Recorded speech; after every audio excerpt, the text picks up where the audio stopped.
You know,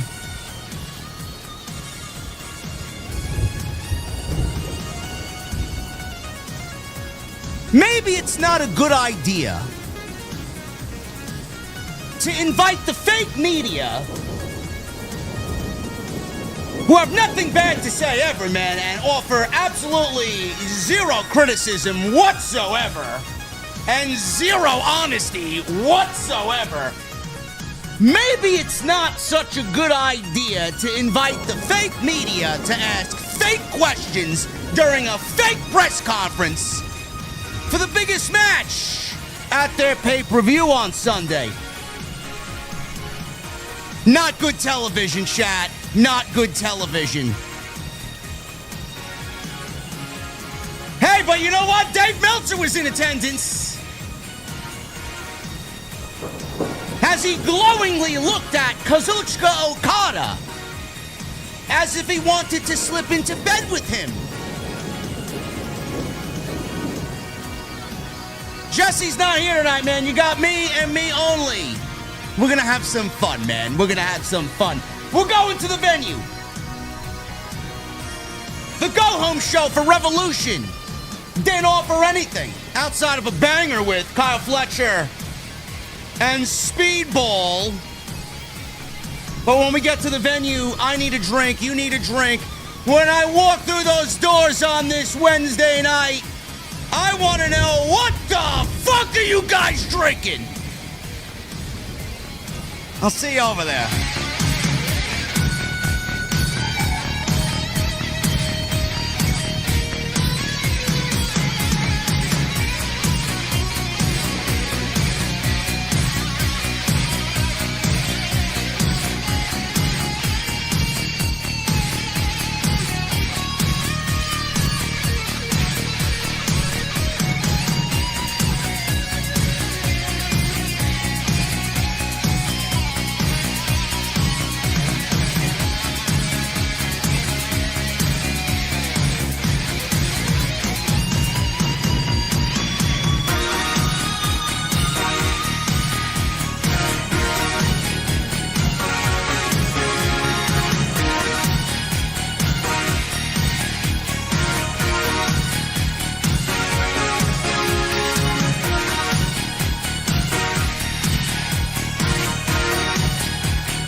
What is going on, guys? Thank you so very much for joining me right here on Off the Script. This is your AEW Dynamite post show for March 11th, 2026. I'm your host, JD from New York, as always, coming to you live from the OTS venue inside my mother's basement.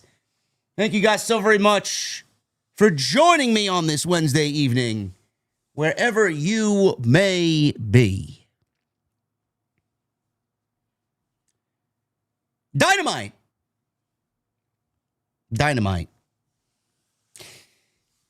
You know, I get, and I don't know whose idea this was. It could very well have been an MJF idea. Could have very well been an Adam Page idea, a collective of both MJF and Adam Page. Fuck, it could be neither MJF or Adam Page. It could be all of the writing team and their brilliance. And I use that term loosely, writing team. Could be Will Washington, my good buddy Willie over there, Willie boy. It could be Tony Khan. I don't know. I don't know whose idea this was to end the show with a fake press conference with fake creators and wrestling media asking fake questions about their world championship match, the main event of AEW Revolution, MJF defending the title against Adam Page in a Texas death match. Bro, I so desperately, I swear on my grandfather and grandmother's tomb, I so desperately tried to clip when Denise asked her question, and it just went on and on and on and on and on and on and on and on. Commercial after commercial after fucking commercial and on and on. Bro, I swear to God, I tried so desperately to clip. I was laughing so hard that legitimate tears were rolling down my face. When she didn't want to stop, MJF, he legitimately put his head in his hand and he did one of these numbers, man. He's rubbing his fucking eyes together, man. He's like, oh my God, what the fuck am I doing? Where am I right now? Can I be back home?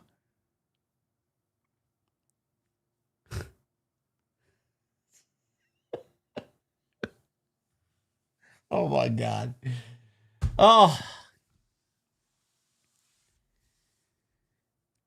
Man, I get that they want to try something different.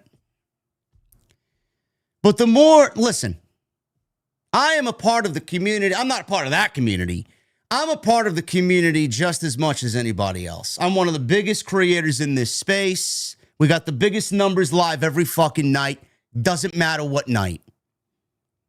That's the God honest truth.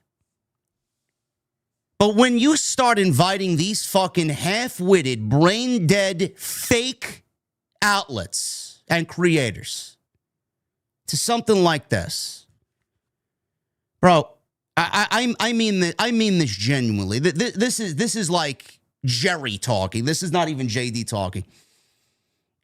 All you do is make everything you're trying to accomplish look worse. Genuinely. Now, I get what they were going for. But AEW isn't...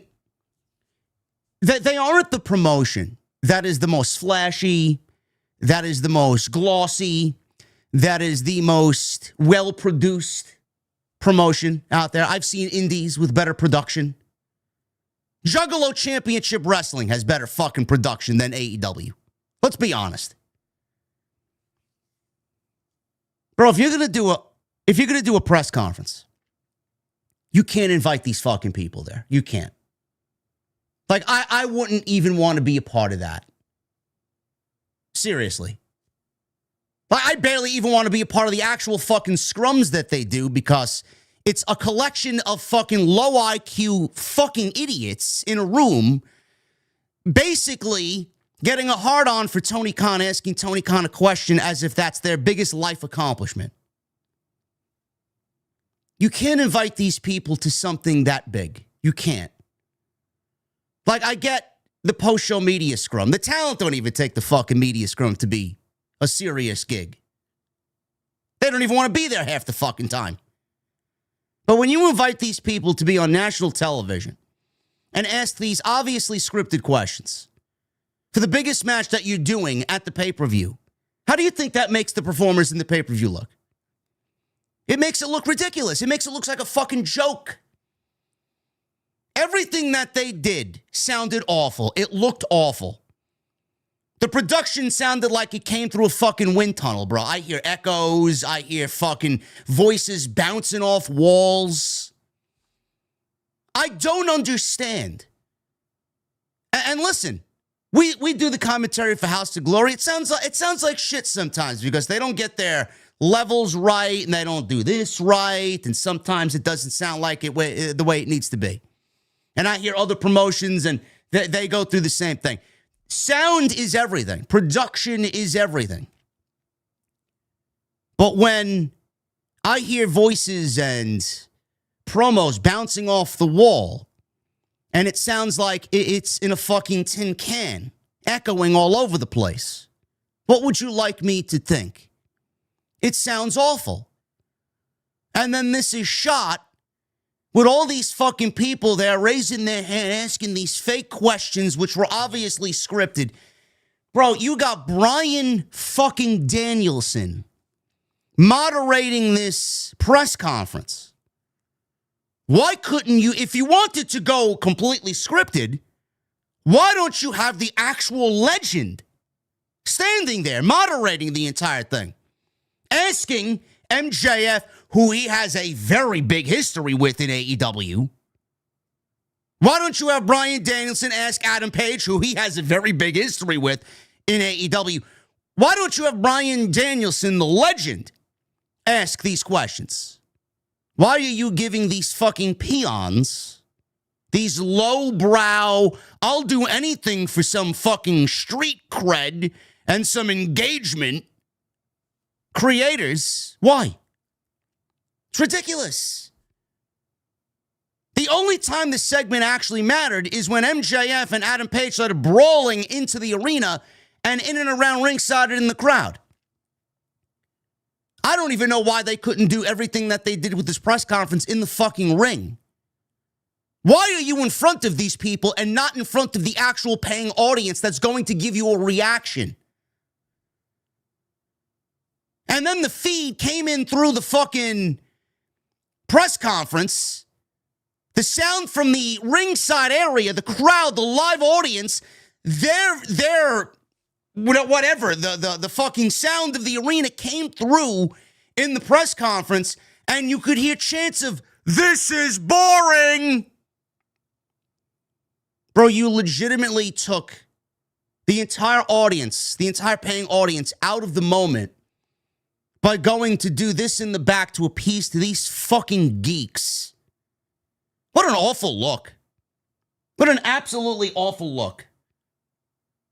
Imagine your world championship, Texas death match. MJF has put so much blood, sweat, and tears into this fucking title reign. Hasn't even been 3 months yet. And both him and Paige and this entire segment's being greeted with, "This is boring." I don't know, man. One and done. Never want to see a segment like this again. You tried it. It failed. We don't do it ever again. We don't. If I'm Tony Khan, I'm fucking pissed. If I'm Tony Khan, I'm embarrassed. I got secondhand embarrassment watching that shit. It's unbelievable to me, man. You know, it's fucking ridiculous. How you put MJF out in front of these fucking people and you hide MJF and his greatest strength, which is his fucking promo. You hide that behind fake media and fake questions.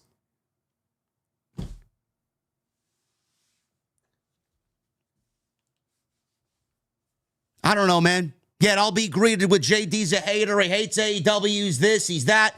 Bro, I just want the show to be fucking good. I just want the show to be great. This is anything but.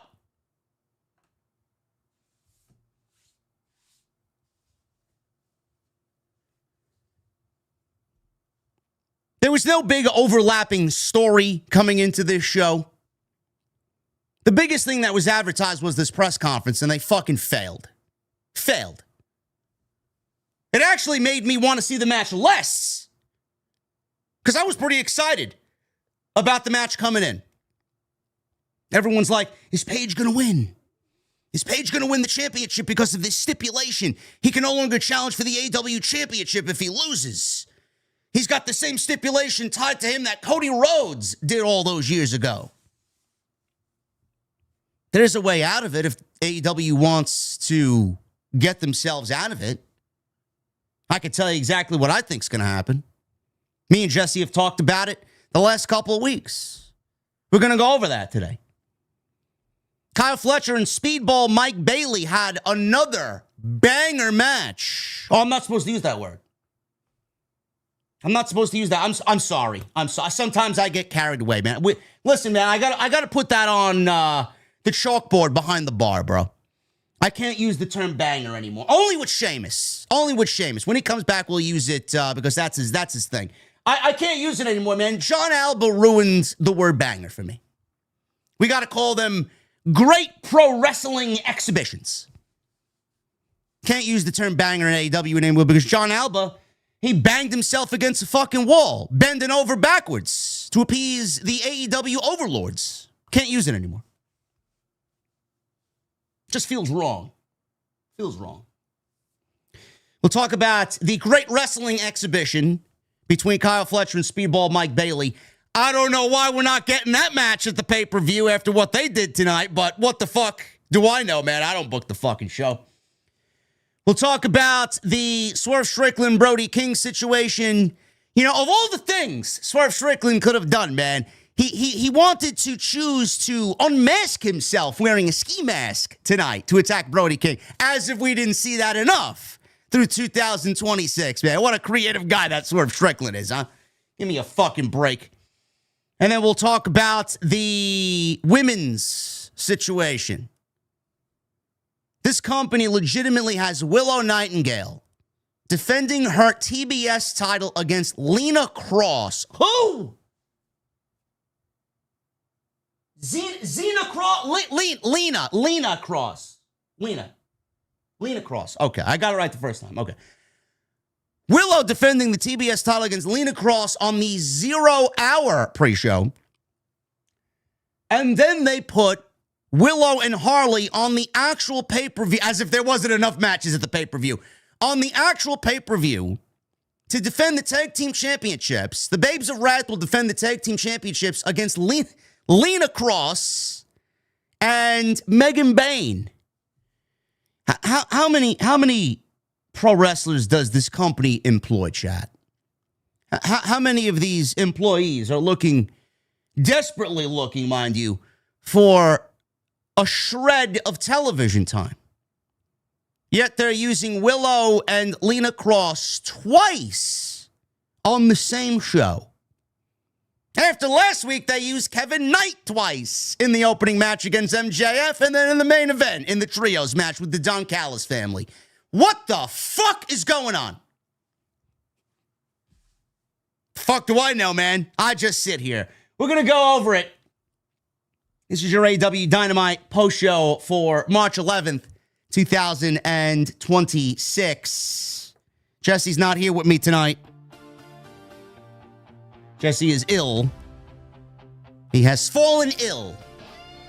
If he was on the Oregon Trail with me, he'd be already dead. I'm only kidding. We love Jesse. Jesse will be back next week. Actually, Jesse will be hopefully with me on Sunday because I'm certainly going to need him. AEW Revolution this Sunday. We will be going live after the show is over. So I will be here with him hopefully. And hopefully he gets better. Take your vitamin C, bro. Seriously, get better. No Jesse tonight, JD. Jesse! Jesse, you here? Are you upstairs? TNT was yesterday, bro. Get off the roof bar if you're up there. No? Now, Jesse's not here.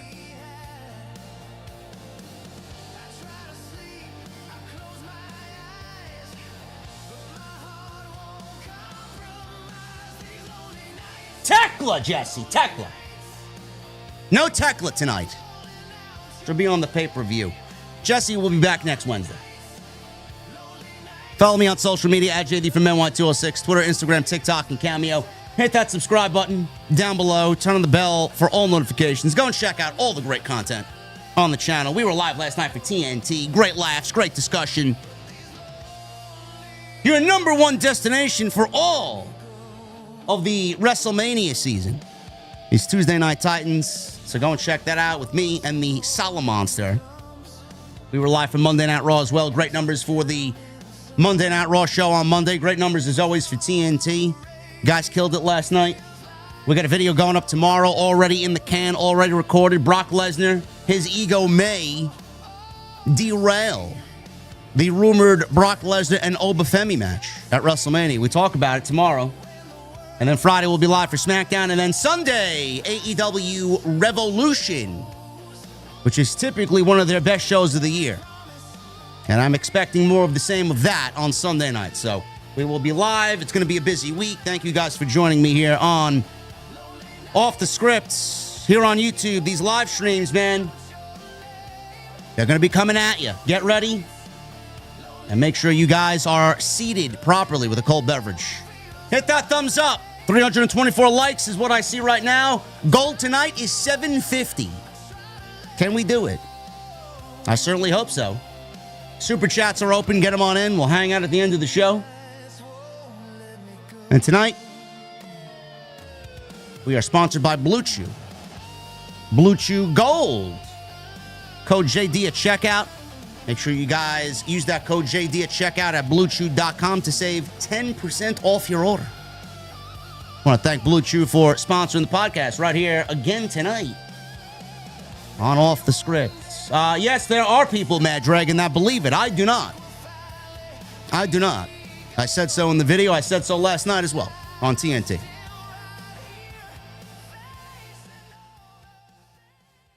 All right, chat. Before we get into the actual show,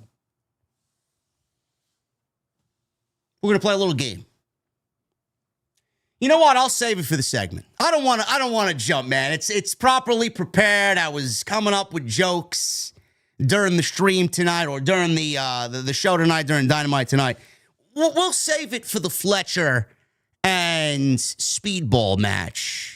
Because there was one instance in that match that just kind of jumped off the screen, man. If you were paying attention, you saw someone there standing in the crowd, very noticeable, and no, it was not AI. It was not AI. We'll talk about that a little bit later. I got a whole segment planned, so strap yourselves in, grab a cold beverage, and let's kick this Dynamite stream off. Start things at the top. Jon Moxley. Normally, when Dynamite starts, I'm quite concerned. If you don't hear Jon Moxley's theme to start Dynamite, there may be a problem. There may be an issue. I gotta say, as a constant viewer of the show, I don't like when the show starts the same way every fucking week. It's like Groundhog's Day. It's like I'm having the same fucking meal every single week, every single Wednesday. It's that certain something. I know you guys do it. I do it every Friday. Pizza. It's pizza night every Friday. But, bro, Jon Moxley is not pizza. At least I switch it up. One Friday, it's pepperoni. Another Friday, it's a meatball. Another Friday, it's pasta pizza. Cook up some rigatoni, put some vodka sauce on that motherfucker, some mozzarella, in the oven it goes. Maybe one week I want sausage and mushroom, a good old Italian sausage, right? Or maybe I just want plain, with nothing on it. Pepperoni with hot honey. One of my favorites. Maybe some sausage and broccoli rabe. Oh, that's a good one. That's a good one, man. Not a veggie guy, but broccoli rabe on pizza, man. There you go, man. It's a winning combination right there. A little salt, a little olive oil. Oh, my goodness, man. The point I'm trying to make is Jon Moxley is not pizza. Jon Moxley's Jon Moxley every fucking week. Do. And then that slide up the guitar neck. It's like death is looming over the arena. Bro, can we start the show off with something different? Does Jon Moxley need to start the fucking show every week? He's not Roman Reigns, okay? Roman either opens the show or closes the show. When he's not closing the show, he's opening the show. When he's The biggest guy in the company gets to do whatever he wants. I guess in this company, too, you could do whatever the fuck you want because the inmates run the asylum anyway. But my point is, can we do something else? For years, it was Orange Cassidy. Now, the last 18 months, Jon Moxley opens the show. I need something new. I need something different. So he's out there, and it's Jon Moxley and Claudio tag team match against Konosuke Takeshita and Hechicero. If I was to cook up the perfect pro wrestler, moveset, body type, normally people are going to gravitate towards Randy Orton or a Drew McIntyre, right? I think Konosuke Takeshita is in that same category. Now, he's not a better promo than McIntyre or Randy Orton, but Takeshita's fantastic. Love Takeshita. He is a perfect professional wrestler. This did not do anything to get me any more excited about the match between Jon Moxley and Konosuke Takeshita. In fact, I'm actually concerned. I'm actually very concerned. The Jon Moxley and Konosuke Takeshita match is now labeled, or has been labeled, no time limit. Now, before tonight, they had 8 matches. So I was assuming that if there was only 8 matches on the show, then Jon Moxley and Konosuke Takeshita are absolutely going to get 40 minutes. Somewhere in the ballpark of 40. They may go 60 minutes. I don't fucking know with this company. I hope not. We certainly don't need it. But now that there's 10 matches in total, I'm even more concerned that these guys are legitimately going to eat up an entire hour all by themselves. And we don't really have enough hours in the night for these pay-per-views. Seriously. Show might on until 3 o'clock in the fucking morning with this company.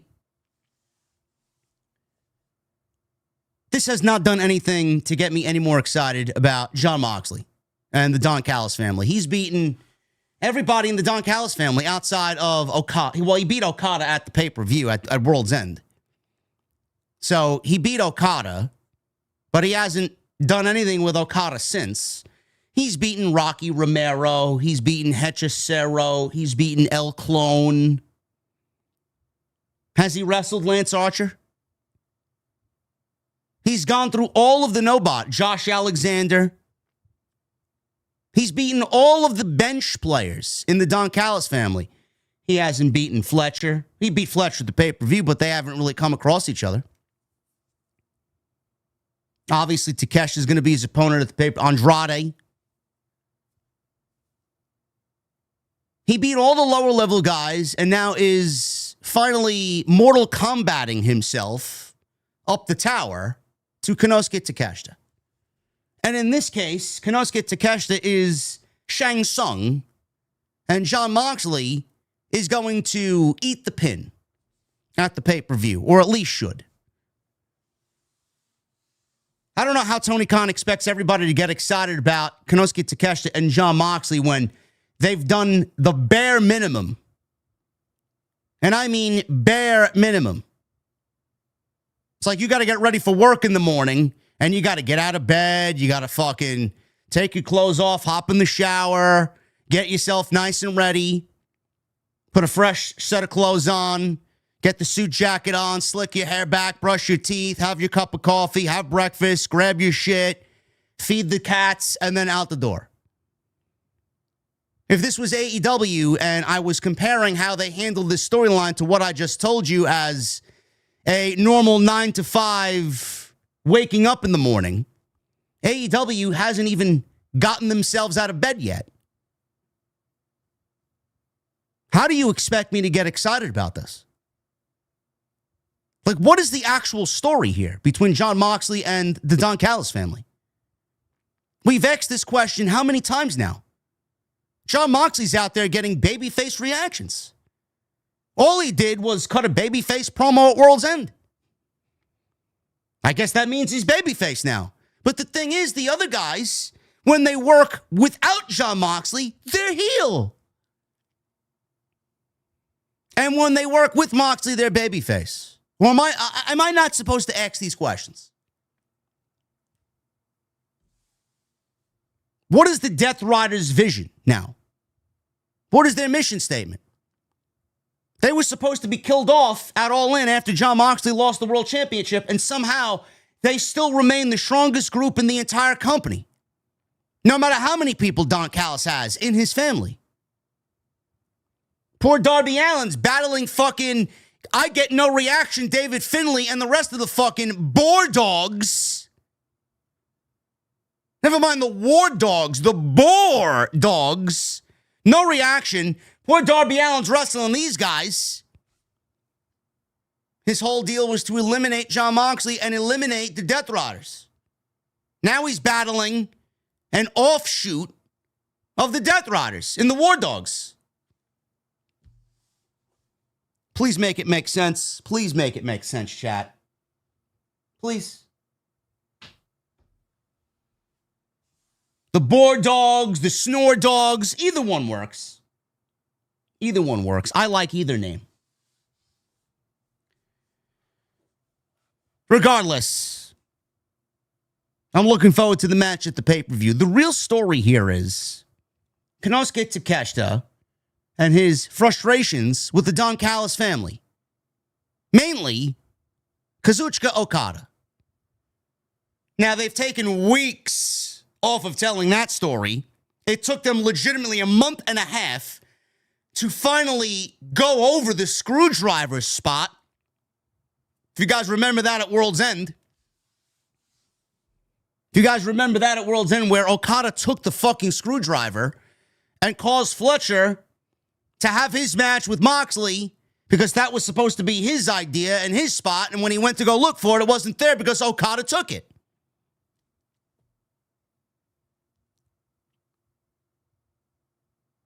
The whole issue is Takeshita and Okada, and they've done nothing. It took them a month and a half to actually cycle back and actually bring that screwdriver spot from World's End into the story, as if they forgot to do it. The Death Riders win here. Takeshita tags in. Moxley caught him with a boot. Takeshita took out Moxley with a big right hand and a running knee. Hechicero tags in. He rocks Moxley with a big kick. He lands a spine buster on Moxley. Claudio tags back in, lands the swing on Hechicero, but not as many revolutions as he usually does. Claudio rakes Hechicero's eyes and rolls him up for a pin. And that was it. The Death Riders win over the Don Callis family. Hechicero clearly was in there to take the loss. After the match, Don Callis, Mark Davis, and Lance Archer joined Takeshita and Hechicero in the ring and attacked the Death Riders. Archer hits Moxley with a loaded cast, and Takeshita is handed a chair. But Takeshita decides against hitting Moxley with the chair, and this angered the rest of the Don Callis family. This was not Sami Zayn and Roman Reigns at the Royal Rumble a few years ago. Certainly was not. So he refused to do it, held off Davis. Davis was going to do it, but Takeshita got in his way. Danielson said Takeshita clearly wants to do this on his own, as he signaled to Moxley that he was going to do it his way at Revolution.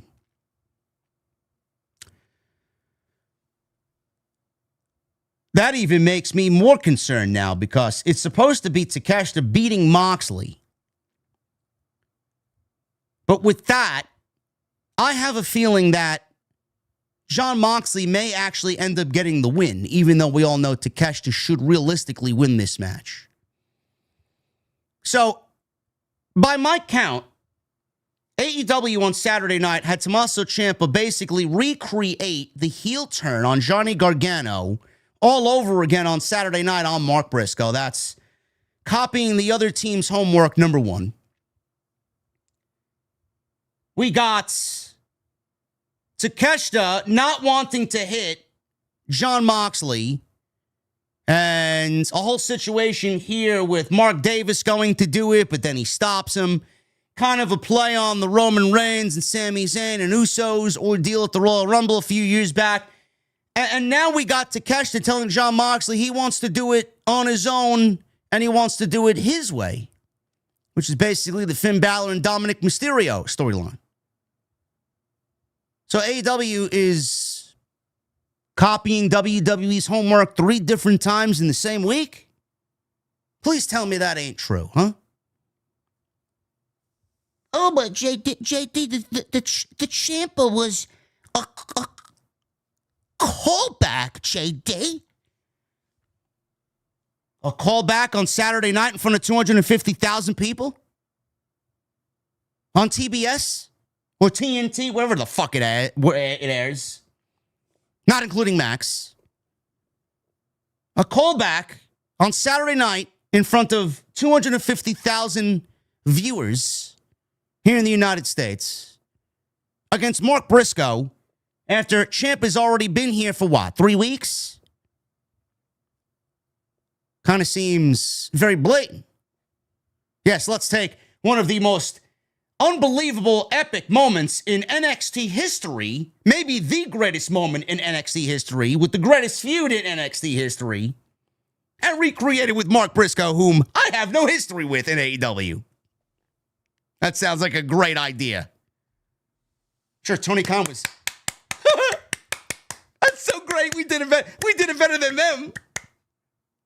No. No, you didn't. What's next? Ciampa coming out to no theme music. Takeshita needs to win on Sunday night. He might not win on Sunday night because I do believe we talked about this on TNT, and I have to agree with the Solid Monster here. He predicted that we're going to get Takeshita and Okada at All In, that Tony Khan is going to somehow, some way stall with giving us Takeshita and Okada. Takeshita is going to eventually win the Continental title. Okada is the International title. Last year, we unified them. Continental Classic this year de-unified them. And now Tony's working his way back to unifying them again at All In. This time with Takeshita and Okada. All In's happening at the end of August. It is May 11th. Or May, I wish. March 11th. It's March 11th. April, May, June, July, August. Basically, we're going to wait 5 months for this. Is that what we're doing? Man, oh man, by the time we get there, nobody's going to fucking care. Takeshita should win. Moxley doesn't need championship gold. He doesn't. We may also be looking at the Blood and Guts this year. Don Callis family and the Death Riders. Because they got to set that up. Backstage, Renee was with TBS champion Willow Nightingale. And tonight she's defending the title against the new CMLL Women's Champion Persephone. Nightingale said this is a match she's been wanting for a while. They both tell each other congratulations for beating Mercedes Moné. As Persephone said she hit Moné harder. And Nightingale says she hopes Persephone hits her even harder tonight because I can take it. They fist bump. And that's the hype for the main, well, not really the main event, but that's the hype for their championship match later tonight. Don Callis was backstage with Kyle Fletcher, hyping him up before his match with Mike Bailey. MJF interrupts Don Callis, and Kyle Fletcher said, Kyle Fletcher's a beautiful man, and he wants him to beat the shit out of that dollar store karate kid for kicking him in the face last week. Fletcher says he doesn't know who Maxwell is talking to, but I don't take orders from you. I'm going out there and I'm going to beat Mike Bailey for myself. MJF then looks over to Don Callis and says, Don, you should teach your guys how to talk to the world champion. Little tease, maybe? Little tease for MJF and Kyle Fletcher? Fletcher should realistically be in the world title picture. Don't know why he's still carrying around the TNT title. If we want to make him into that type of guy, we got to break him away from the middle of the pack. Fletcher told Callis they better not be working for him. And Callis says, who do you take me for? They go out to the ring. Up next, 1/3 of the Trios champions, Kyle Fletcher, and TNT champion Kyle Fletcher against Speedball Mike Bailey. It was back on Dynamite in December. Continental Classics going on. I don't know what Dynamite it was, but I remember vividly that these two had a fucking classic in the Continental Classic. Probably the best Dynamite match, one of the best Dynamite matches that we've seen all year. If you said it was the best Dynamite match all year, I would not even argue with you. We've had a couple of great Dynamite matches this year. I mean, Fletcher's probably in all of them, but the last one that I could vividly remember was his match with Ciampa, when Ciampa debuted. So I'm looking at this and I'm like, well, if their last match was really good, I wonder what they're going to do here tonight for the TNT title. And to absolutely nobody being surprised, these guys not only had the match of the night, this may have been probably the best Dynamite match all year. I actually, to be fair, I would probably put this one ahead by legitimately an eyebrow hair over the Ciampa match. So, this was great. These guys, I said it on social media, they work together and they're magic together. Crowd was chanting at one point, fight forever. And that's exactly what it's kind of materializing into.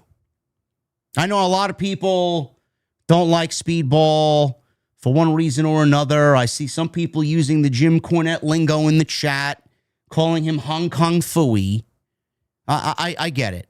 I get it. It's probably people who think it's cool to call him that. I get a chuckle out of it when I listen to Cornette and Last and I hear him call them all these different names, all these sorts of names. It's funny. It's supposed to be satirical, okay? Mike Bailey, no matter what you think of him, is a tremendous pro wrestler. Is it a little outlandish sometimes? Sure. Is there an abundance of kickouts and spam finishes and unrealistic fucking moves where it should realistically be a 3, but it's only a 2.5? Yes, absolutely. It's basically every Kyle Fletcher match.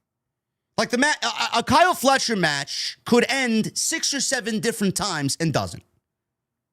That's the way he wrestles. That's the way he wrestles. But I'm not going to take anything away from these guys because they are fucking great and they are great together. And this might have been the best match on Dynamite all year. So when you go to Cage Match and you see this show was rated 9.2 out of 10, everybody's going to be talking about this match. I don't understand why Kyle Fletcher is the Trios champion and at the same time the TNT champion. We got Willow Nightingale, the TBS champion, and she's at the same time the women's tag team champion. We got so many people in this company, and we are now tying up talent holding multiple championships. Fletcher is the TNT and Trios champion. Okada is the international champion and the Trios champion. Mark Davis is just happy to be there. Willow is the TBS champion and the women's tag team champion. What's next? What's next? I don't understand why we are doubling up champions when people are starving for television time and an opportunity to prove to management that they belong on television. I don't really get it. It's fucking weird. Like, I don't really have an answer for why they're doing it. It's just weird. Do you think by adding more championships, it's going to make Kyle Fletcher look even more impressive? Do you think because Okada has 2 championships, which virtually mean nothing at this point, do you think that's going to make Okada look better in the eye of the viewer? Do you think Willow holding 2 championships in the women's division, where there should be tons of opportunity going around now that they have a TBS, a women's title, a tag team title? He got 2/3 of the overall titles in the women's division on one woman. How is that creating opportunity? It's not. It doesn't enhance these performers. It actually looks stupid. Because we know how many people work there, and we know how many people are not getting television time.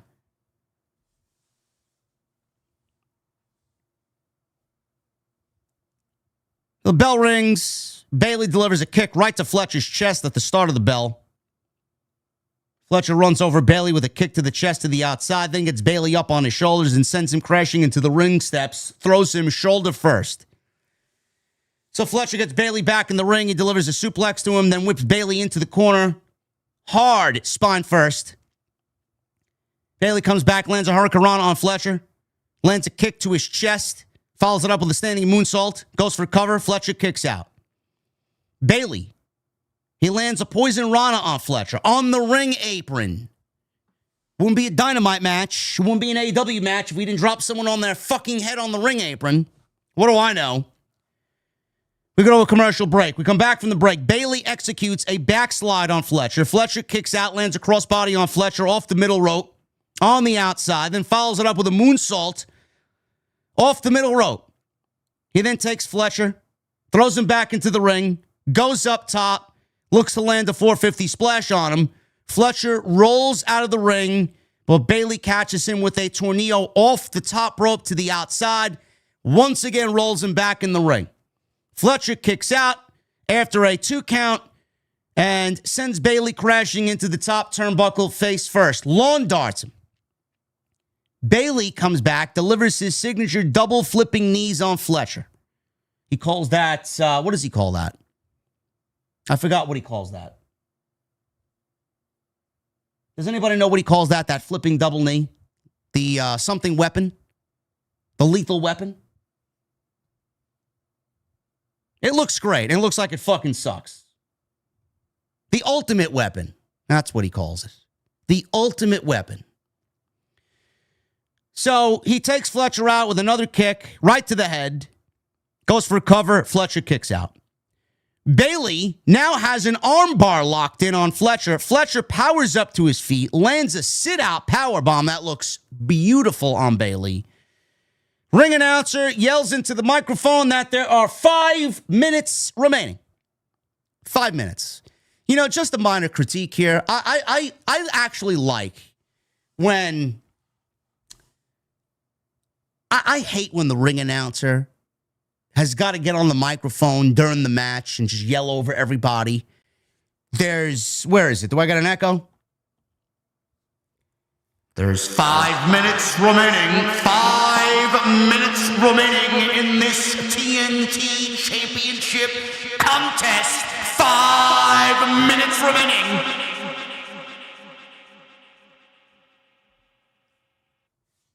Can we not say anything at all? It sounds hokey. Let the announcers do it. The crowd there doesn't give a shit. They're invested in the action. Me watching at home, if you need to tell me there's 5 minutes remaining, then please tell me there's 5 minutes remaining. Or maybe do something like New Japan does. They got that little fucking knocker, which signals to the wrestlers that 5 minutes remaining.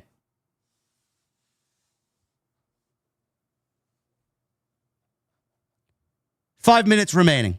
Fletcher takes out Bayley with an enziguri. Bayley sits on the top rope. Bayley responds with a kick of his own to Fletcher's face. Lands a poison rana on Fletcher off the top rope, as if dropping him on his head on the apron before wasn't enough. Bayley delivers a spinning kick right to Fletcher's head. Goes for cover. Fletcher kicks out. Landed a beautiful Michinoku driver on Bayley. Bayley then pins Fletcher out of nowhere. Fletcher kicks out. Bayley hits a super kick. All of a sudden, Kazuchika Okada hops on the apron. And this is the visual that we see.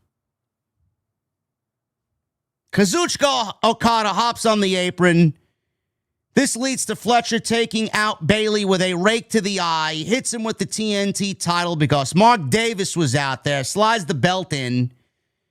He follows it up with a brain buster. And that is enough for the win. Kyle Fletcher needed Kazuchika Okada, chat. Kyle Fletcher needed Kazuchika Okada. The possible inclusion of a screwdriver. And Mark Davis, along with the assist from Dave Meltzer, who was lovingly looking at Kazuchika Okada. He needed all three of these individuals to beat Speedball Mike Bailey to retain the TNT title. Now, I understand you want to protect Mike Bailey. I get it. Why do we need three guys, again, to beat Speedball? Is Speedball, like, legitimately the ultimate weapon? Is he, like, one man who's got all the same powers as all three members of the Shield together? Like, I don't understand. Kyle Fletcher needs three men to beat Speedball. How about this? How about we don't do the Trios title match? Seriously, this is what I would do. Fuck the Trios title match. It doesn't even make any fucking sense. I mean, you got Jet Speed teaming with Mystico. I don't know what the fuck Mystico has to do with Jet Speed, but this is Tony Khan's company, not JD from NY's company. They're going after the Trios titles. Why don't we get rid of the Trios title match, just run this match back, give Bayley the TNT title, move Fletcher up to the main event scene, and fuck all this nonsense? How about that? Can we do that? The Trios championships don't mean anything. What are we protecting Speedball from? What? We're protecting Speedball because he's got a fucking Trios title match on Sunday night.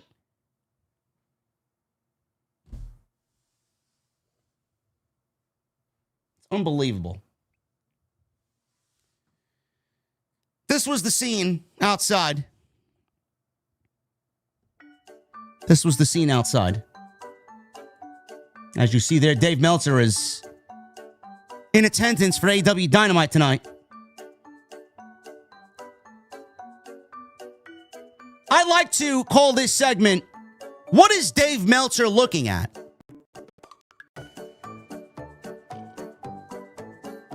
Dave is looking at Okada like he's trying to personally audit the work rate. That's not a fan watching a wrestler. That's Dave Meltzer trying to decide if this eye contact alone is worth 4.75 stars. He's looking at Okada like a stockbroker watching the market. If he hits a dropkick right now, I'm bumping in another quarter star. Bro is looking at Okada like he just found the human embodiment of the Tokyo Dome bonus. That's the look of a man who has already written 3 paragraphs about this interaction in the Wrestling Observer. Dave's just not enjoying the moment, chat. He's calculating if the crowd reaction justifies 5 stars. Look at that stare, chat.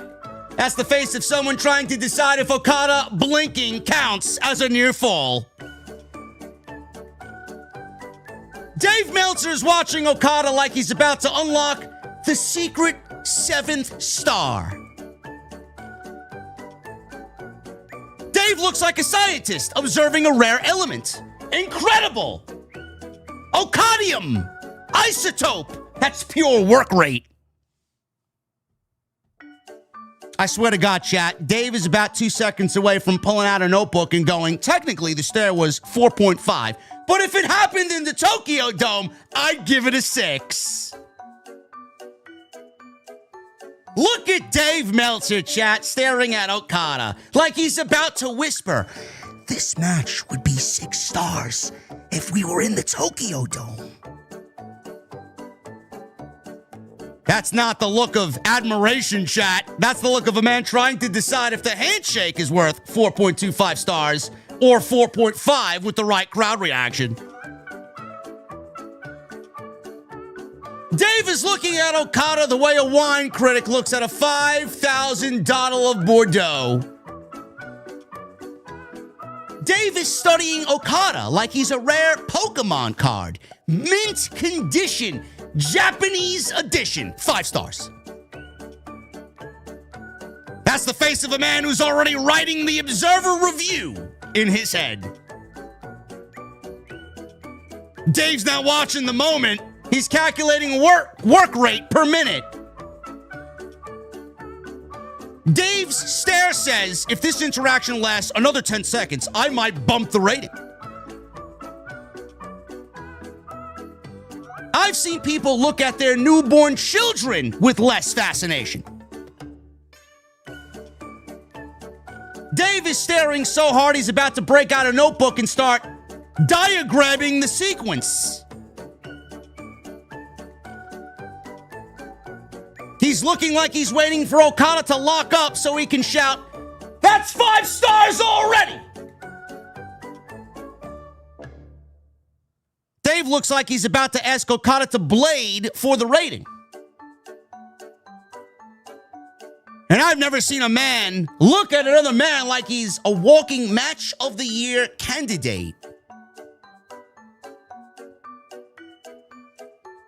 This has been Dave. What are we looking at?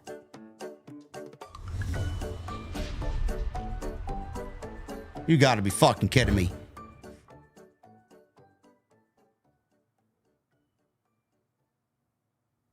Five stars.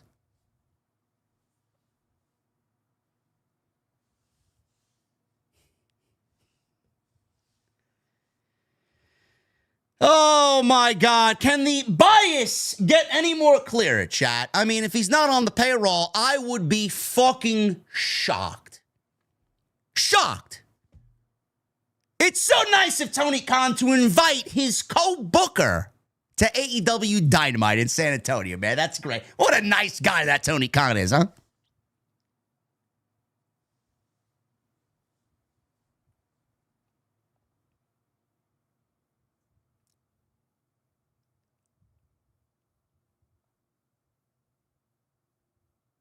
Kyle Fletcher wins, and that was basically it.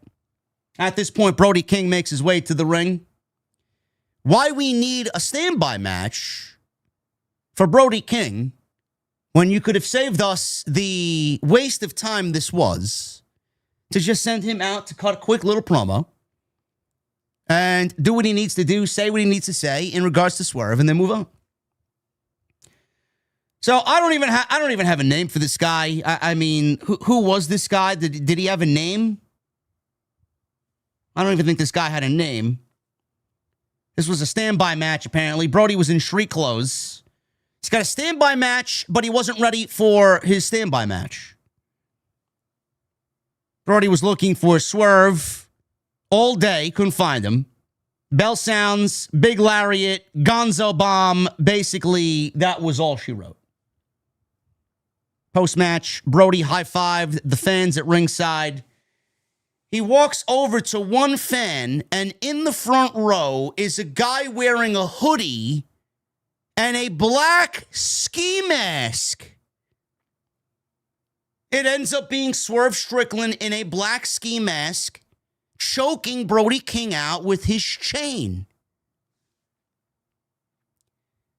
Maybe Swerve hasn't been paying attention to what's going on lately, But we've had an overabundance of masked men wearing ski masks on pro wrestling television, and I'm quite over it. Bro, you couldn't come out in anything else. It had to be a black ski mask, right? Was he one of the putties on Monday? Was he one of those guys? Maybe Swerve was caught watching Power Rangers with Bruce Pritchard. Maybe he got influence from Bruce.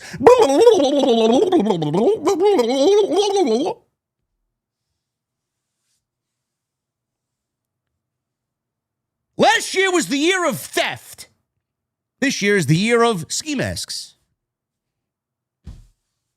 Maybe we should send both Swerve and Bruce to the fucking Alps. Far, far away.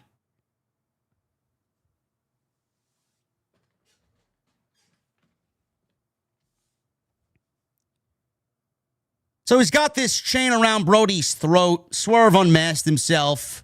He continued choking Brody out with the chain inside the ring.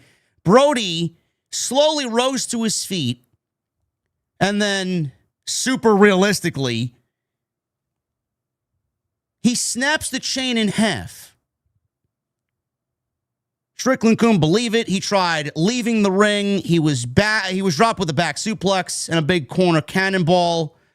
Brody grabbed the chain, wrapped around his fist, and choked Swerve out on the apron with it. Prince Nana appears to try to attack from behind as this distraction allowed him to, obviously Brody got his hands on Nana. Swerve snapped at King's right wrist to get free, and that was basically the entire segment. So they're wrestling on Sunday night for the right to call one of them the most dangerous man in AEW. Ken Shamrock, they are not. Renee's backstage with Speedball, Spitball, Mike Bailey. She asked how he'll regroup coming to Revolution on Sunday. Bailey says he could make excuses, but that's not who he is. He needs to look forward and not back. At Revolution, the Don Callis family will get exactly what they deserve.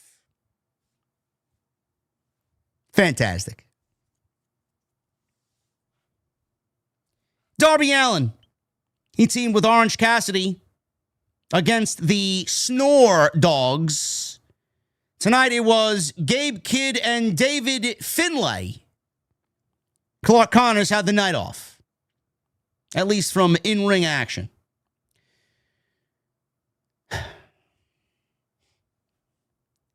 You know, this may be one of the most boring and uninspired, uninteresting feuds of the entire year.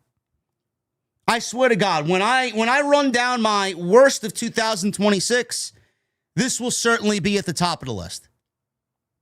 Like, bro, this is up there with MFTs and Wyatt 6. That's how bad this is. This is AEW's version of MFTs and Wyatt 6. That is how bad it is.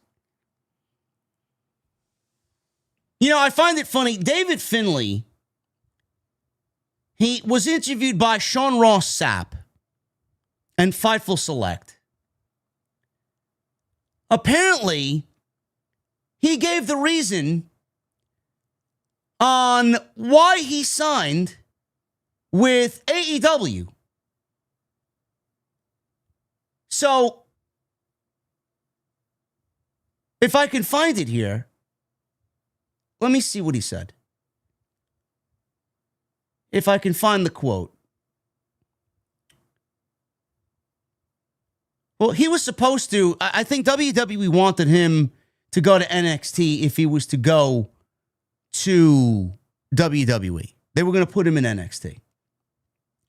He said something along the lines of, I've never made any money working alongside my brother and my father, but I've made a lot more money working alongside Gabe Kidd and Clark Connors. That's why he joined AEW instead of going to WWE. Now, I don't have the exact quote here, but if I could find it, I will certainly read it to you guys. It is not on any of the websites. I guess it wasn't that big of a story. Let me see if I could type in David Finlay and give you guys the real quote here. I found that to be utterly ridiculous, and I will have something to say in regards to that. Let me see. The Observer has it. Of course they do. He says, let's see, I was in New Japan for 11 years, and every single year there were rumblings that I was going to leave. Every single year, they kept growing louder and louder. Finally, I got over doing a 14-hour flight 4 times a month and decided I wanted to leave Japan behind. Obviously, I got family ties in another company, and I sat and thought about it, and I was like, well, I never made a dime with my brother. I never made a dime with my father. And I've made fat stacks of cash with Clark Connors and Gabe Kidd. So the choice was easy. Now, his brother in WWE is Brogan Finlay, who is now Uriah Connors in the stable The Birthright with Lexus King. His father is Fit Finlay, who is a WWE coach / producer down at the Performance Center.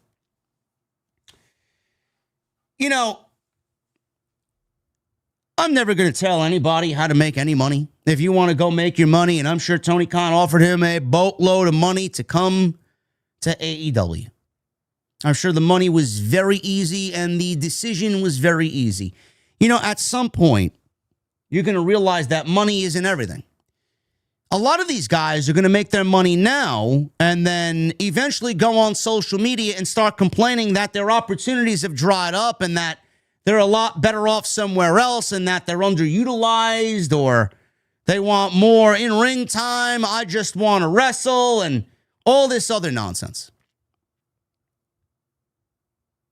Has any New Japan talent that's come over from New Japan via free agency to join AEW, has any of them amounted to anything outside of Will Ospreay and Kazuchika Okada? Can you name me another one, chat? Seriously, can you name me another one? Am I missing somebody? And no, Switchblade Jay White doesn't count. Jay White showed promise, and then Jay White got hurt. And I love Jay White, and I think Jay White is sorely missed on television. And Jay White, if he was on television, should be back in the world title program. I don't know if AEW is going to be the right place for Jay White in the long term. What other talent that's come over from New Japan has really succeeded? Anybody? Zero. Ospreay and Okada, and that's it. So he opted to take the money. And this is just as much of a WWE blunder as it is a David Finlay one. In NXT, and I need to preface this because there'll be somebody that fucking clips it. I don't give a shit where he goes. I'm just thinking in line of what I would have done.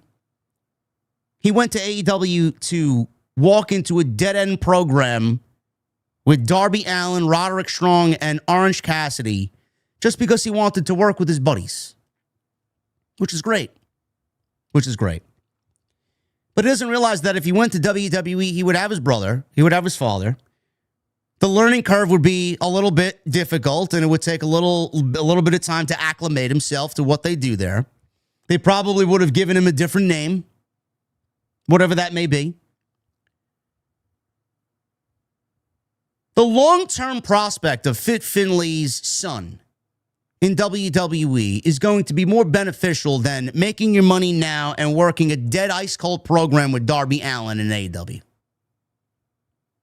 He took instant gratification and instant money to work in AEW instead of betting on himself, going through the system in hopes of making a bigger star out of himself and hopefully making more money for himself. He opted to take the easy money now. At least there, they would have given him some sort of direction. And the idea of David Finlay would be bigger and more well-known to everybody than a dead ice-cold feud in AEW. Now, we talked about this on TNT last night, and it kind of angers me that we're not getting it because this is where WWE fucked up. Dominic Mysterio just turned on Finn Balor. I would have loved for WWE and the Judgment Day to tease a new leader. A new leader coming into the Judgment Day. Somebody with ties to New Japan. Just like Finn Balor had. Something that him and Finn Balor have in common. That whole Bullet Club lore. David Finlay walking into the main roster after a couple of hype packages and some mysterious vignettes and a couple of teases on main roster television. Unveil him as the leader of the new Judgment Day. Alongside Dominic and JD McDonough. And the rest of the Judgment Day will Liv Morgan, Raquel Rodriguez, and Roxanne Perez. And there'd be a long feud between him and Finn Balor. There was a main roster program ready for him. He didn't need to go to NXT so they can put him in the birthright with his brother and keep him in NXT because his father works down there. That's just, hey, man, we got nothing for you, and we're not using our brain to think outside the box. I don't know. Do you guys find this interesting? Because I don't. And the sad thing is, they booked this match as a trios match at the pay-per-view. Gee, what match am I going to get up from and start making my coffee for the evening? What are we fighting over? Have we gotten any story with this? What is the story? But they're looking to eliminate Darby Allen. Yes, because I care about Gabe Kidd dragging Darby Allen into the fucking desolate desert and leaving him bone dry all by himself. As they drag his body and his corpse behind a fucking car in a body bag. Why? Are they doing the work of the Death Riders? Are they working alongside the Death Riders to eliminate Darby Allen? What is the fucking reason why we have to be tortured with this terrible television? Who gives a shit? David Finlay hasn't said a fucking word since joining. I don't know what the fuck they're about, why they're here, what they want, where they want to go.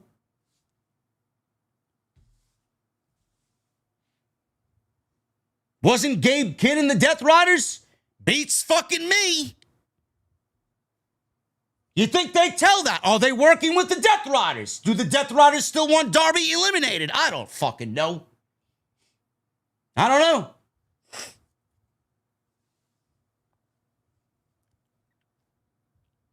I don't know. Did Roddy turn heel? I don't know. I don't watch Collision. Nobody does. Ridiculous. None of this matters. None of it matters. David Finlay and Gabe Kidd win because they need to. Cassidy sent Finlay crashing into the barricade at the end of the match. Spine first. Allen sits on Kidd on a chair and lands a missile dropkick on him off the middle rope. Clark Connors interrupted here. He wasn't in the match. Took out Cassidy from behind with a tire iron. As Darby Allen looks to land a coffin drop on Gabe Kidd. Kidd catches Allen with a sleeper. Allen reverses it into a pinfall. Finlay sends Allen crashing into the mat face first. Kidd spikes him with a pile driver for the 1-2-3. After the match, Clark Connors lands a spear on Orange Cassidy. Roderick Strong emerges from the back. Gets in the ring as Kidd, Finlay, and Connors hold Cassidy in place. Roddy looks like he's about to attack Cassidy, but instead goes after Connors, Kidd, and Finlay. Roddy then high-fives Orange Cassidy. Wake me when it's over. Willow. She defended the TBS Championship against Persephone. This was good. All I had in the back of my mind was WWE just signed Nikki Blackheart. Bodyslam.net reported that WWE signed independent standout Nikki Blackheart. She's now going to report to the Performance Center. That's a good signing. She looks great.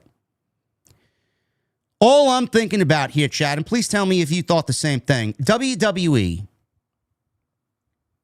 I just get this feeling. WWE is absolutely going to turn Persephone into the next Stephanie Vicaire situation. Like, bro, they have snipers on rooftops watching this woman, waiting for this woman to be free of that CMLL deal. Now, I don't even know if it really matters if her deal is up or not. I think WWE can swoop on in and sign her whenever she wants. Or maybe, I don't know, is it true? Maybe she signed a dual partnership contract with CMLL and AEW. Is that what they did? Is that what AEW did with Persephone? Let me see.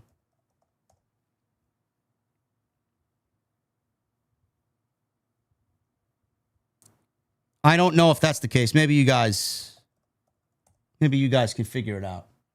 She's on a dual deal. All right. She's already signed to AEW. All right. Tony Khan ain't letting her go. How old is she? 24 years old? Bro, she's making bank. She ain't going anywhere right now. But I can tell you, I have a feeling WWE's got snipers on rooftops waiting for her to be free and actually be able to sign her. Okay. She is with CMLL and AEW. Okay. So it'll be a while, but you can tell WWE is going to be interested in her very, very much. Bell rang. The two went back and forth. Persephone lands a Hurricane Rana on Nightingale. Nightingale took out Persephone with a Hurricane Rana of her own. Persephone responded with a fallaway slam to Willow. We go to a commercial break. Nightingale sends Persephone into the corner. Cannonball followed, and they're both on the outside. She dumped Persephone back into the ring. She goes to the top rope. She looks to land a moonsault on Persephone. She moves out of the way, does Persephone, and lands a German suplex on Willow, and then comes off with some right hands on Willow's back, and then sets her up for a razor's edge. Apparently, that's her finish. Willow reverses the razor's edge into a small package for the 1, 2, 3. So Willow retains the TBS Championship. Persephone just won the CMLL Women's Championship from Mercedes. So right to Dynamite you go to lose your first match as newly crowned CMLL Women's Champion. Yeah, she's 24 years old.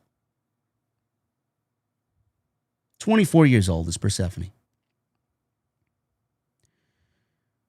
6-man tag team match here. Young Bucks and Mark Briscoe versus Tommaso Ciampa and FTR. Another party match for the Young Bucks. Oh, joy, oh, joy. Tommaso Ciampa and Mark Briscoe are not on the pay-per-view. They announced Tommaso Ciampa and Briscoe will be a part of the National Championship 21-man Battle Royal, which is on the pre-show, by the way. Ricochet wants to talk all that shit about him being the trendsetter and being the national champion. Off to the pre-show you go, bro. Not even good enough to make the actual card because your title is worthless and basically was created to make you feel somewhat of importance. The national championship already exists in a company called NWA. Ricochet is not national.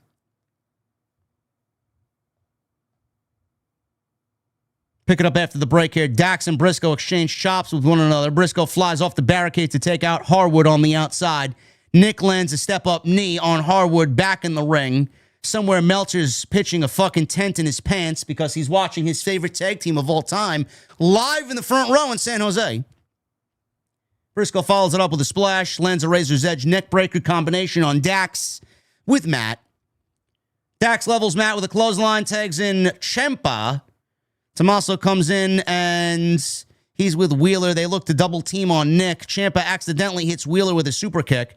Bucks then land a double super kick on Ciampa, and Briscoe sends Ciampa crashing off the ropes. Nick then lands a swanton bomb on Ciampa off the middle rope.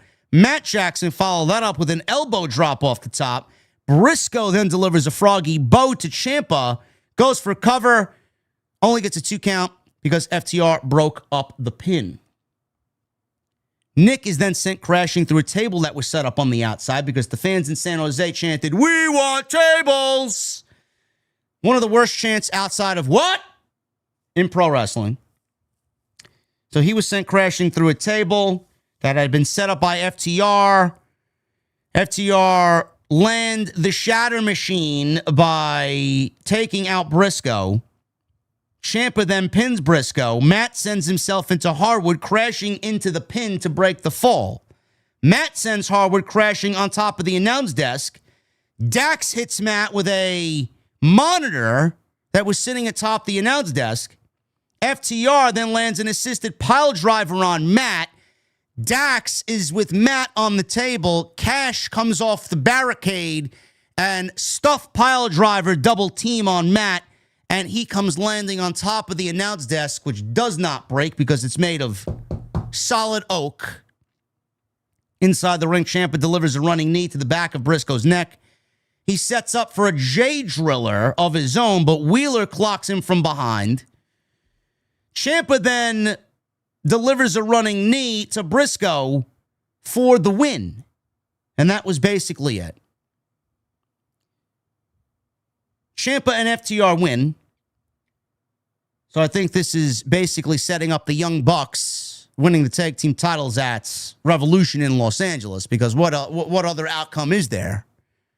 The Young Bucks are going to be what? 4-time AEW tag team champions? Oh man, let me go and celebrate. Nobody gives a shit. They've done a little bit of a better job here as far as building up tension between the two teams, but I got to be honest with you, man. I don't really care about FTR and the Bucks. We've seen it more times than we really care to see, and they're doing it again, and this needs to be it. This needs to be the finale. Bucks are going to win the titles as far as I know, and they get the win here. Does FTR with Tommaso Ciampa. After the match, Ciampa rains down right hands on Briscoe, dumps a pair of chairs into the ring. He cracks one of them across Briscoe's spine, jams the other chair into Briscoe's neck. He sets up both chairs facing each other. He delivers an air raid crash on Briscoe off the middle rope through the chairs. And that's the way the segment came to an end. Boy, oh boy, they're really running with this Ciampa-Briscoe thing like it's fucking Ciampa-Gargano, huh? Ciampa-Gargano, it will never be. Press conference. Bryan Danielson introduces both Adam Hangman Page and MJF as he's the mediator of this press conference. They take their seats on opposite sides with Danielson in the middle. Pardon me if I didn't take these people's names because none of them matter. They're all fucking engagement farmers and fake media. A report asks Page if he's seeking out pure revenge on MJF or just the AEW World Championship. Page confirms that it's about the AEW Championship because MJF cares about that. Another reporter asked MJF and Page what they want new AEW fans to take away from their Revolution Texas deathmatch. MJF says he wants people to leave with him being a real professional wrestler as he leaves Revolution as the winner. Page says he plans on having MJF leave in an ambulance. MJF is then asked how he plans on making sure he doesn't lose to Page again. And MJF says Page's past wins against him are just flukes.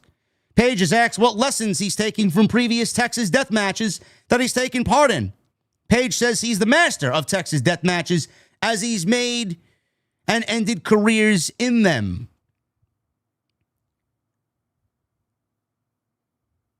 Then I think Denise asked the question. And I legitimately got cringe chills all over my body.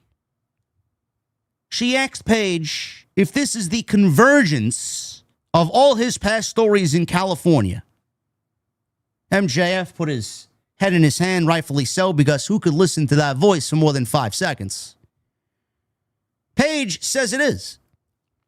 He says people have compared him to MJF for 6 years before another person asks Page who he is in AEW if he doesn't win the AEW World Championship. Page becomes kind of emotional at this point because he knows if he loses, it's over. He promises to win the AEW Championship. MJF then grabs 2 beers from a crew member. He looks to hand one to Page. Page throws it away when MJF hands it to him. The two then brawl from the press conference stage out to ringside. Page brawls with MJF through the crowd, dumps him in the ring. Security runs out to get to the ring to get these 2 guys separated. Page begins taking out several security guards. MJF slides on his Dynamite diamond ring and looks to pit Page with it. Page sees MJF coming and lands a dead eye on him. Then he grabs a barbed wire board from underneath the ring, drags MJF onto the ring apron. He sets up for another dead eye on MJF, and MJF manages to escape and retreats through the crowd. The 2 men stare at each other from opposite sides as the show goes off the air.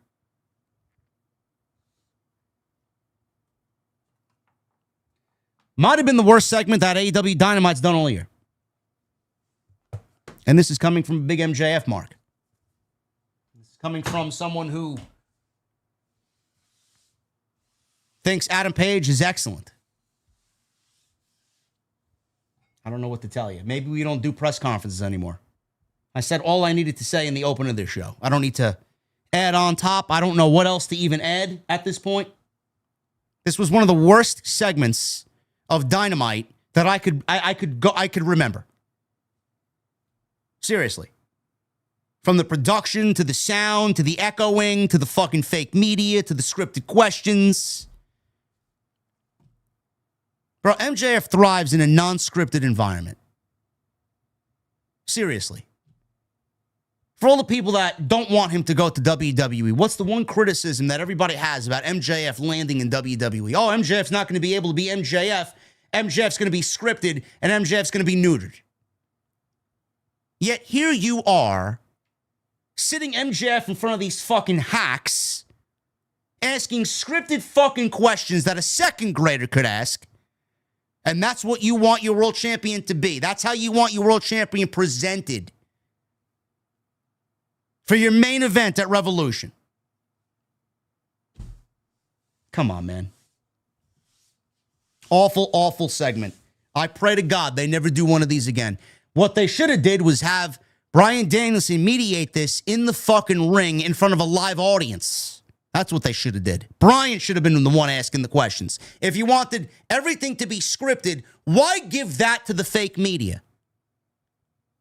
Don't you think it comes off more important if Bryan Danielson is asking this question, someone who's been in the ring with both of these guys, someone that's going to get the point across on what this championship means to both guys, on what this Texas death match means to both of these guys? Come on now, man.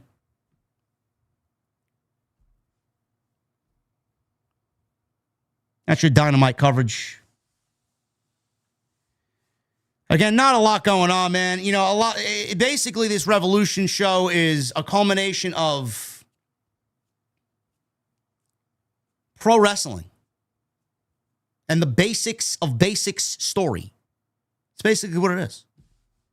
Very basic story in which Tony Khan has slapped together a 10-match card. The only real thing that has any sort of story is MJF and Adam Page. And then Swerve's heel turn. Heel turn. FTR on the Bucks. That's about it. What else is there to get excited about? It's basically you playing a video game simulator, having wrestler A versus wrestler B. Another wrestler comes out to interfere. Boom. Pay-per-view match between the guy who interfered and one of the wrestlers in the ring. It's basically all it ends up being. There's no real captivating writing. There's no writing. There's no story. There's There's nothing to sink your teeth into. There's nothing to question. God, it sucks, man. It sucks to come on here every week and just go over sequence for sequence and move for move, and this guy won and that guy lost. Where's the fucking story where I could sit down and give thought-provoking commentary on it? Where is it?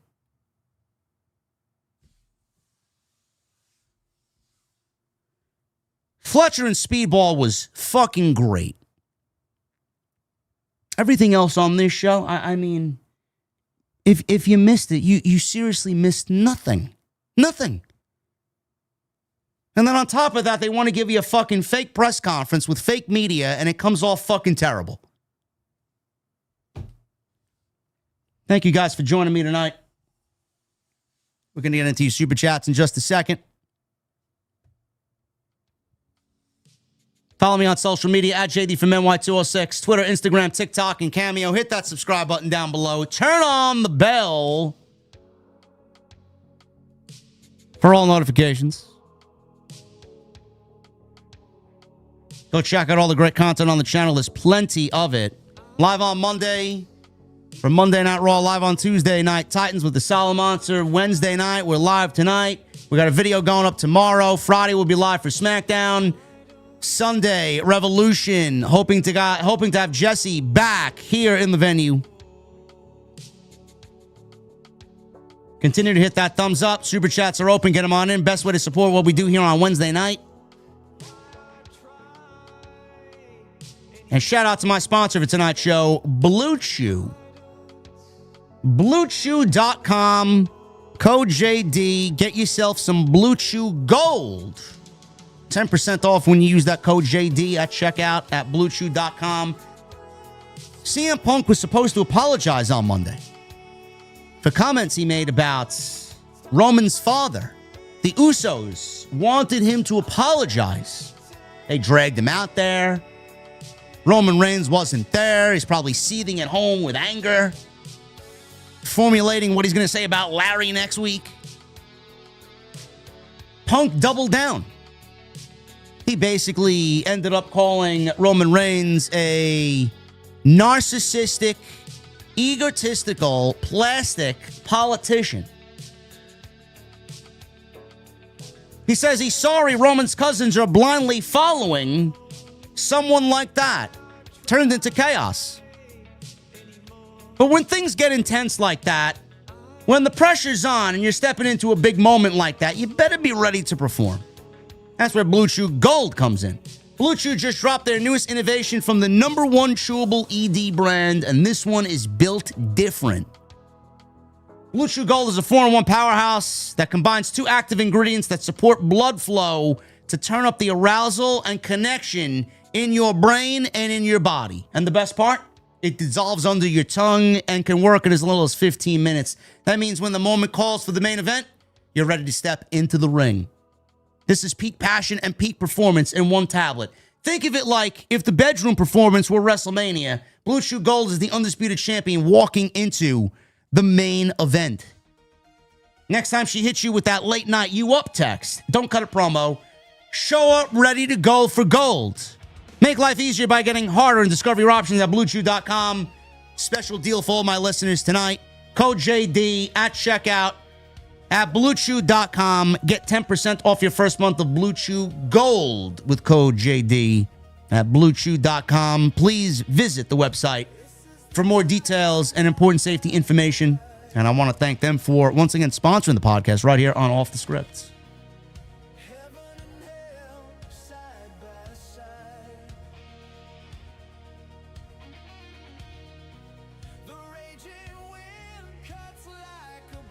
Michael Krause with a $2 super chat. JD OTS.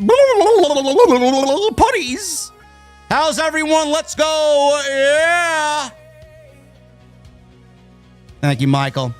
JM Beer. 10 months. WWE signing Nikki Blackheart, according to Body Slam. Excellent signing. She's going to be a big star.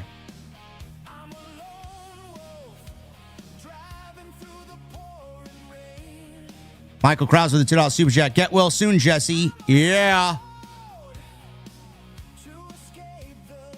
Andrew Cool with the 199. The quality 1080p on my AEW stream was fucking great.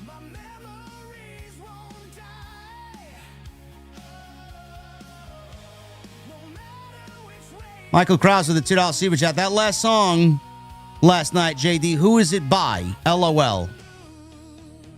I don't remember what I played last night, Michael. I have to go back and listen.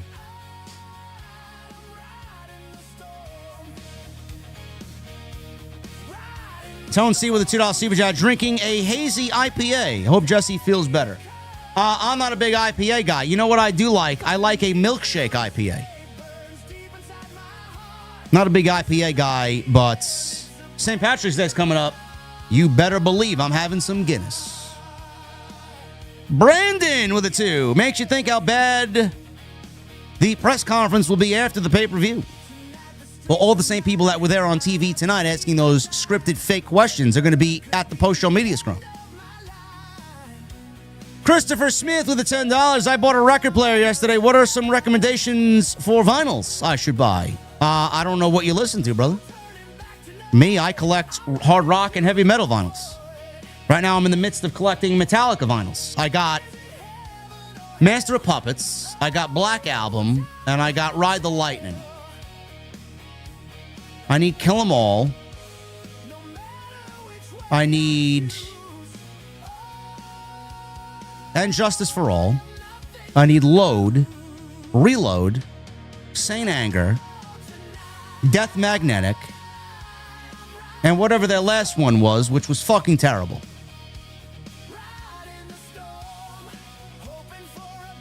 Garage Inc. I need that one too, but I mean, good luck finding any of those, man. Those are just as old as I am. Michael Krause with the $2 super chat. Masks, putties, crate, cursed, commercial, fake, 2026. Ethan Nelson with the 199. You could hear a mouse piss when the dogs came out. Zero reaction, brother. Zero reaction. The snore dogs. 72 seasons. Yeah. 72 reasons not to listen to it.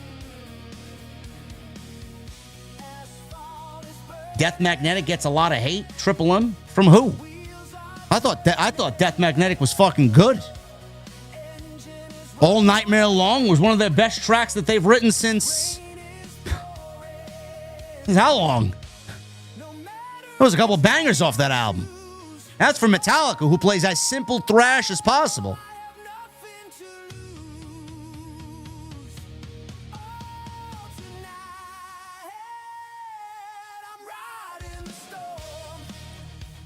Bill Voss with a $5 super chat. Thoughts on AEW new streaming platform, My AEW, and Brock Lesnar. Paul Heyman reportedly refusing to have Brock lose matches before his retirement match.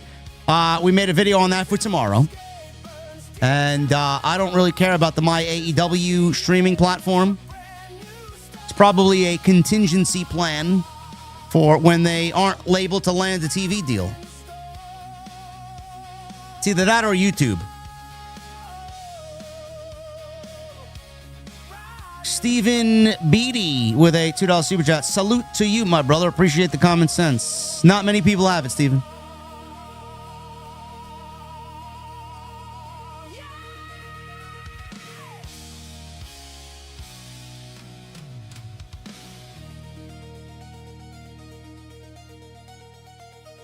Hollywood guy with a $2 super chat. Did Pat McAfee leave WWE because the show is trash? I don't know. But honestly, Hollywood guy, I don't really care. I didn't really care for Pat McAfee being there or not. I'd much rather Corey Graves get that spot because Corey Graves is a commentator. Pat McAfee is not.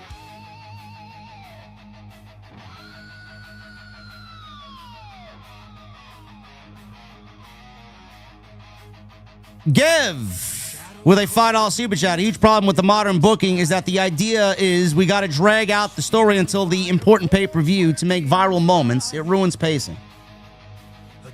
Well, that just goes to show you that they have no creativity. There's zero creativity. They're very simple-minded, very one-track mind.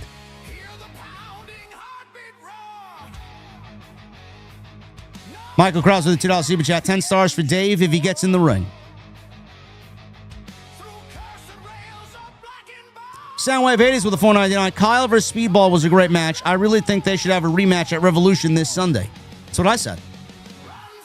Have a rematch. Get rid of that trios match. Nobody gives a shit.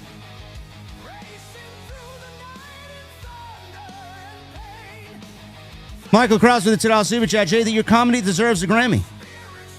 I try, brother. I try. Caden with the 17 months. Love this community so much. OTS for life. Kendall Gray is officially off NXT. Count your days, JC.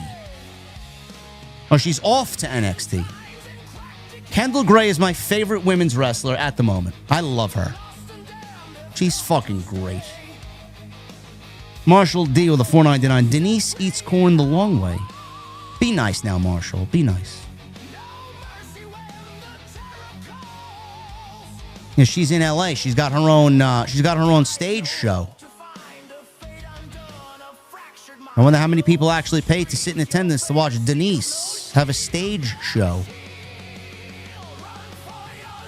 Base with a $9.99. I never want to hear the wrestling media doesn't have an anti-WWE bias ever again after that press scrum shit. Bro, all those people will quickly go cover WrestleMania as if it's the only thing in town. They're so blatant with how they operate. They don't give a fuck about either one of these promotions. They only give a shit about where it gets them, who's the next interview, and who could I leech off of. That's all it is. Every fucking one of them. Every one of them. There's not a genuine bone in any of them. Triple M with the 31 months. Since you like Arc Raiders, I think you'd really like Division 2. Good third-person shooter, looter shooter, and has good updates coming. Need to fill my D2 void. I will probably re-download it, bro. I will probably re-download it. I don't know if it's going to be able to take me away from Arc Raiders, but... Man, I played Arc Raiders today. I don't know if you guys in the chat are playing Arc Raiders. I had a couple of people in my lobby kill a couple of Leapers and a couple of Bastions. Bro, the stupidity of some people. Man, I walked away. I didn't pump a single bullet or throw a single grenade at any of these Bastions on the map. Bro, I walked away with 4 Bastion cells. Because people don't loot the right way. Either they left them there purposely or they're just fucking stupid. I'm like, thank you for making me complete my workbench today and I didn't have to lift a fucking finger. It's great. David Rice with a $25 super chat. My girlfriend was watching the press conference and said that it was cringe. It was really bad. AEW has spent the last several weeks with these heavy cards and completely bastardized their pay-per-view. Bro, I can't tell. Bro, the Speedball and Kyle Fletcher is going to be better than anything on that pay-per-view Sunday. They don't do things the right way. The show should be the show to set up the pay-per-view through story. Yet they want to give you fucking banger matches and then get you excited about more pro wrestling on Sunday. Meanwhile, the stories should take precedent over on the weekly shows and the wrestling should take place on the pay-per-view. I don't know. I don't know.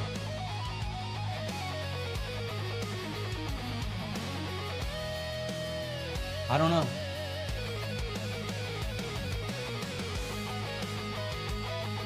Did you see that WWE was selling the Crown Jewel replica for $2,000?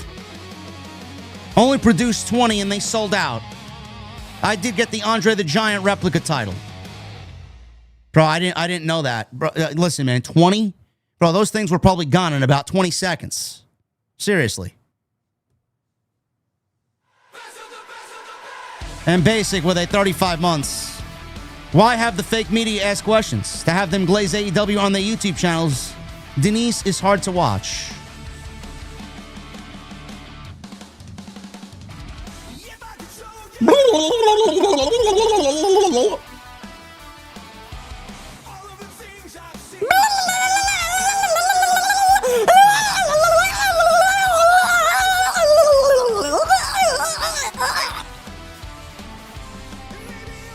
basically 3 hours of a Denise stream. Ladies and gentlemen, I'm getting out of here.